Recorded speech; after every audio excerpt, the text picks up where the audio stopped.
जय सिया राम, जय जय सिया राम, जय सिया राम, जय जय सिया राम। अवधपति राम जय जय राम, मेरे मन बस जाओ सीताराम। मंगल भवन अमंगल हारी, द्रवहु सुदशरथ अजर बिहारी। जय सिया राम, जय जय सिया राम। उसी समय राजा ने अपनी प्यारी पत्नियों को बुलाया। कौसल्या आदि सब रानियां वहां चली आई। राजा ने पायस का आधा भाग कौसल्या को दिया और शेष आधे के 2 भाग किए। वह उनमें से एक भाग राजा ने कैकेयी को दिया। शेष जो बच रहा उसके फिर 2 भाग हुए और राजा ने उसको कौशल्या और कैकेयी के हाथ पर रखकर अर्थात उनकी अनुमति लेकर और इस प्रकार उनका मन प्रसन्न करके सुमित्रा को दिया। इस प्रकार सब स्त्रियां गर्भवती हुई। वे हृदय में बहुत हर्षित हुईं। उन्हें बड़ा सुख मिला। जिस दिन से श्री हरि लीला से ही गर्भ में आए, सब लोक में सुख और संपत्ति छा गई। शोभा, शील और तेज की खान सब रानियां महल में सुशोभित हैं। इस प्रकार कुछ समय सुखपूर्वक बीता और वह अवसर आ गया जिसमें प्रभु को प्रकट होना था।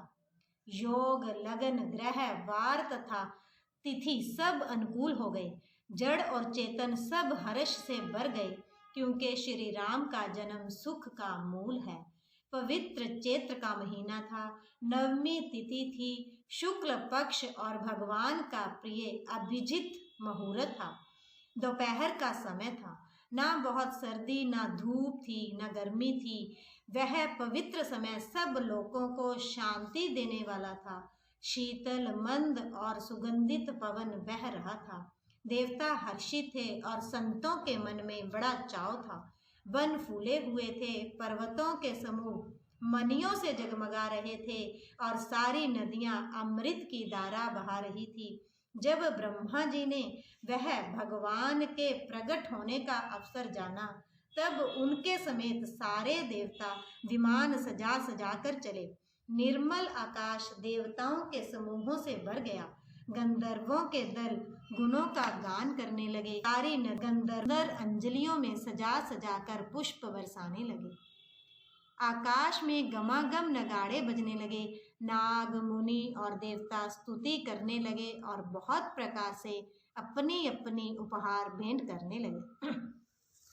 देवताओं के समूह विनती करके अपने अपने लोक में जा पहुंचे। समस्त लोगों को शांति देने वाले जगदाधार प्रभु प्रकट हुए। जय जय श्री राम, जय जय श्री राम। दीनों पर दया करने वाले कौशल्या जी के हितकारी कृपालु प्रभु प्रकट हुए। मुनियों के मन को हरने वाले उनके अद्भुत रूप का विचार करके माता हर्ष से भर गई। नेत्रों को आनंद देने वाले मेघ के समान श्याम शरीर था। चारों भुजाओं में अपने खास आयु धारण किए हुए थे। दिव्य आभूषण और वनमाला पहने थे। बड़े बड़े नेत्र थे। इस प्रकार शोभा के समुद्र तथा खर राक्षस को मारने वाले भगवान प्रकट हुए। दोनों हाथ जोड़कर माता कहने लगी, हे अनंत, मैं किस प्रकार तुम्हारी स्तुति करूं। वेद और पुराण तुमको माया, गुण और ज्ञान से परे और परिमाण रहित बतलाते हैं। श्रुतियां और संत जन दया और सुख का समुद्र सब गुणों का दाम कहकर जिनका गान करते हैं, वही भक्तों पर प्रेम करने वाले लक्ष्मीपति भगवान मेरे कल्याण के लिए प्रकट हुए हैं। वेद कहते हैं कि तुम्हारे प्रत्येक रोम में माया के रचे हुए अनेकों ब्रह्मांडों के समूह हैं। वे तुम मेरे गर्भ में रहे। इस हंसी की बात के सुनने पर धीर पुरुषों की बुद्धि भी स्थिर नहीं रहती, विचलित हो जाती है। जब माता को ज्ञान उत्पन्न हुआ तब प्रभु मुस्कुराए। वे बहुत प्रकार के चरित्र करना चाहते हैं, अतः उन्होंने पूर्व जन्म की सुंदर कथा कहकर माता को समझाया, जिससे उन्हें पुत्र का वात्सल्य प्रेम प्राप्त हो, भगवान के प्रति पुत्र भाव हो जाए। माता की वह बुद्धि बदल गई। तब वह फिर बोली, हे तात, यह रूप छोड़कर अत्यंत प्रिय बाल लीला करो। मेरे लिए यह सुख परम अनुपम होगा। माता का यह वचन सुनकर देवताओं के स्वामी सुजान भगवान ने बालक रूप होकर रोना शुरू कर दिया। तुलसीदास जी कहते हैं, जो इस चरित्र का गान करते हैं वे श्री हरि का पद पाते हैं और फिर संसार रूपी कूप में नहीं गिरते। ब्राह्मण, गो, देवता और संतों के लिए भगवान ने मनुष्य का अवतार लिया। वे अज्ञानमयी माया और उसके गुण और इंद्रियों से परे हैं। उनका दिव्य शरीर अपनी इच्छा से ही बना है, किसी कर्म बंधन के वश परवश होकर त्रिगुणात्मक भौतिक पदार्थों के द्वारा नहीं। बच्चे के रोने की बहुत ही प्यारी ध्वनि सुनकर सब रानियां उतावली होकर दौड़ी चली आई। दासियां हर्षित होकर जहां तहां दौड़ी। सारे पुरवासी आनंद में मगन हो गए। राजा दशरथ जी पुत्र का जन्म कानों से सुनकर मानो ब्रह्मानंद में समा गए। मन में अतिशय प्रेम है, शरीर पुलकित हो गया। आनंद में अधीर हुई बुद्धि को धीरज देकर और प्रेम में शिथिल हुए शरीर को संभाल कर वे उठना चाहते हैं। जिनका नाम सुनने से ही कल्याण होता है वही प्रभु मेरे घर आए हैं। यह सोचकर राजा का मन परम आनंद से पूर्ण हो गया। उन्होंने बाजे वालों को बुलाकर कहा कि बाजा बजाओ। गुरु वशिष्ठ जी के पास बुलावा गया। वे ब्राह्मणों को साथ लिए राजद्वार पर आए। उन्होंने जाकर अनुपम बालक को देखा जो रूप की राशि है और जिसके गुण कहने से समाप्त नहीं होते। फिर राजा ने नांदी मुख श्राद्ध करके सब जात कर्म संस्कार आदि किए और ब्राह्मणों को सोना, गौ, वस्त्र और मणियों का दान दिया। ध्वजा, पताका और तोरणों से नगर छा गया। जिस प्रकार से वह सजाया गया उसका तो वर्णन ही नहीं हो सकता। आकाश से फूलों की वर्षा हो रही है। सब लोग ब्रह्मानंद में मगन हैं। स्त्रियां झुंड की झुंड मिलकर चली। स्वाभाविक श्रृंगार किए ही वे उठ दौड़ी। सोने का कलश लेकर और थालों में मंगल द्रव्य भरकर गाती हुई राजद्वार में प्रवेश करती हैं। वे आरती करके निछावर करती हैं और बार बार बच्चे के चरणों पर गिरती हैं। मागध, सूत, बंदीजन और गवैये रघुकुल के स्वामी के पवित्र गुणों का गान करते हैं। राजा ने सब किसी को भरपूर दान दिया। जिसने पाया उसने भी नहीं रखा, लुटा दिया। नगर की सभी गलियों के बीच बीच में कस्तूरी, चंदन और केसर की कीच मच गई। घर घर मंगलमय बदावा बजने लगा, क्योंकि शोभा के मूल भगवान प्रकट हुए हैं। नगर के स्त्री पुरुषों के झुंड जहां तहां आनंद मगन हो रहे हैं। कैकेयी और सुमित्रा इन दोनों ने भी सुंदर पुत्रों को जन्म दिया। उस सुख, संपत्ति, समय और समाज का वर्णन सरस्वती और सर्पों के राजा शेष जी भी नहीं कर सकते। अवधपुरी इस प्रकार सुशोभित हो रही है मानो रात्रि प्रभु से मिलने आई हो और सूर्य को देखकर मानो मन में सकुचा गई हो।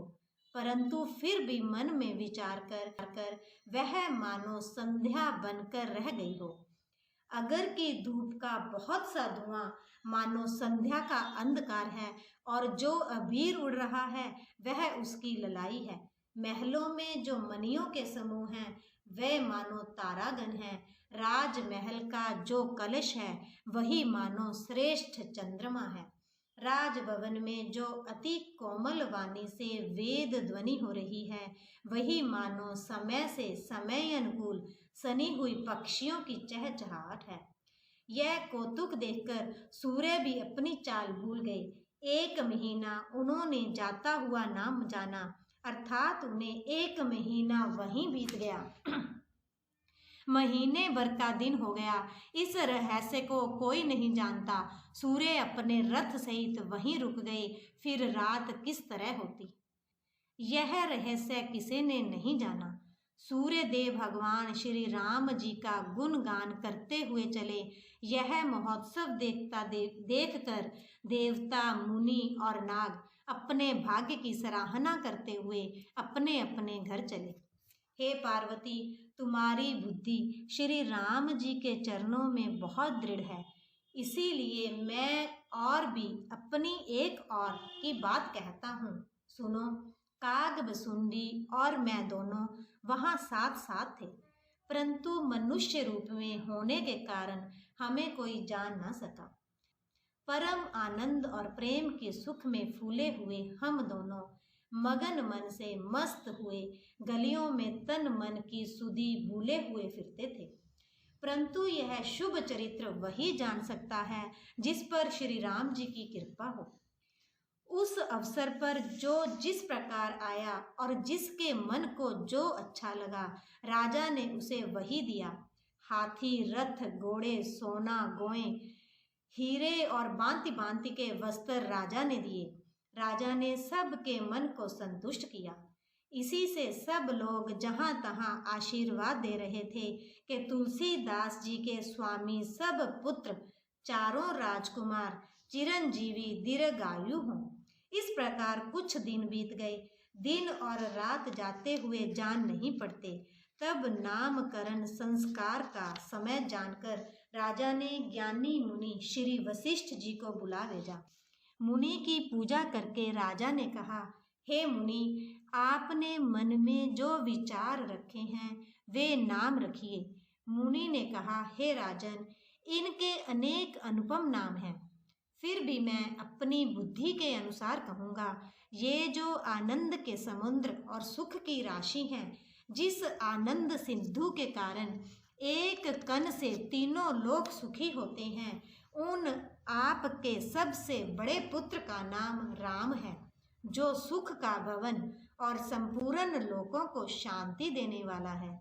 जो संसार का भरण पोषण करते हैं, उन आपके दूसरे पुत्र का नाम भरत होगा, जिनके स्मरण मात्र से शत्रु का नाश होता है। उनका वेदों में प्रसिद्ध शत्रुघ्न नाम है। जो शुभ लक्षणों के धाम श्री राम जी के प्यारे और सारे जगत के आधार हैं, गुरु वशिष्ठ जी ने उनका नाम लक्ष्मण ऐसा श्रेष्ठ नाम रखा। गुरु जी ने हृदय में विचार कर ये नाम रखे और कहा, हे राजन, तुम्हारे चारों पुत्र वेद के तत्व साक्षात परात्पर भगवान हैं, जो मुनियों के धन, भक्तों के सर्वस्व और शिवजी के प्राण हैं। उन्होंने इस समय तुम लोगों के प्रेम वश बाल लीला के रस में सुख माना है। बचपन से ही श्री रामचंद्र जी को अपना परम हितैषी स्वामी जानकर लक्ष्मण जी ने उनके चरणों में प्रीति जोड़ ली। भरत और शत्रुघ्न दोनों भाइयों में स्वामी और सेवक की जिस प्रीति की प्रशंसा है, वैसी प्रीति हो गई। श्याम और गौर शरीर वाली दोनों सुंदर जोड़ियों की शोभा को देखकर माताएं तृण तोड़ती हैं, जिसमें दीठ ना लग जाए। यों तो चारों ही पुत्र शील, रूप और गुण के दाम हैं, तो भी सुख के समुद्र श्री रामचंद्र जी सबसे अधिक हैं। उनके हृदय में कृपा रूपी चंद्रमा प्रकाशित है। उनकी मन को हरने वाली हंसी उस कृपा रूपी चंद्रमा की किरणों को सूचित करती है। कभी गोद में लेकर और कभी उत्तम पालने में लिटाकर माता प्यारे ललना कहकर दुलार करती है।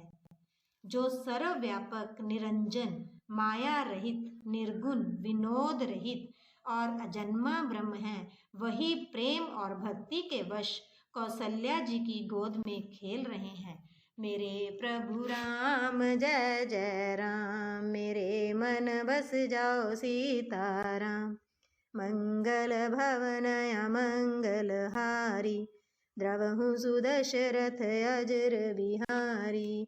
जय सिया राम जय जय सिया राम, जय सिया राम जय जय सिया राम।